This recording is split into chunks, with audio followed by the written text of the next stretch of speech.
عنكبوتو. بص العنكبوت عامل على عينك ازاي؟ اسمه عنكبوتو. بص خلي عينك لونها حمراء وبينام جوه عينك. شكله حلو قوي. سميتيه ايه بقى؟ عنكبوت. اسمه عنكبوتو؟ ما تغيره قول اي حاجه تاني. نو سميه كارما. اول مره اشوف بنت عندها صرصار على وشها. ده يا بابا صرصار سحري. يعني ايه صرصار سحري؟ حتى انا لو عملت كده بس يقوم واكل حواجبي. واكل حواجبك؟ حتى بص وريني بقى. ايه ده؟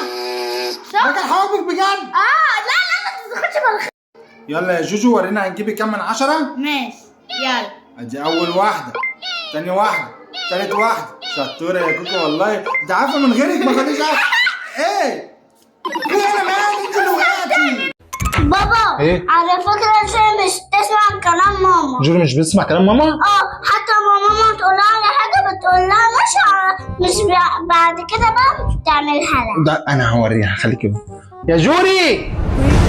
نعم يا بابا في ايه؟ انت ما تسمعيش كلام ماما، وماما لما بتقول لك على حاجه ما بتروحيش تعمليها على طول صح؟ انا على طول يا بابا والله بسمع كلام ماما. طيب ولما بتصحي من النوم ما بتروقيش اوضتك ليه؟ انا كل يوم يا بابا بروق سريري وسرير كارما. ماشي. طب لما قالت لك اغسلي المواعين امبارح ما غسلتهاش ليه؟ المواعين؟ هو حد اصلا بيغسل المواعين في البيت ده غيري؟ هو مين يا بابا اللي قالك الكلام ده كله؟ مين اللي بيقول لي؟ كارما.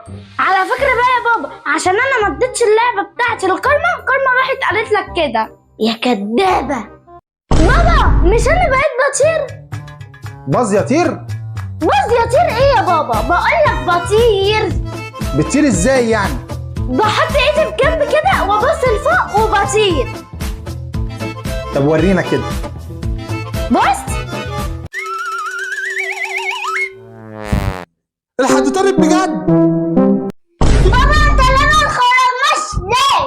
كده ما ينفعش تخرجوا الشارع. ايوه يعني كده ليه يعني؟ انتوا الاتنين ما ينفعش تنزلوا الشارع بعينيكوا دي. ليه ما ينفعش نمشي في الشارع كده؟ ايوه صح. قلت مش هينفع تنزلوا الشارع.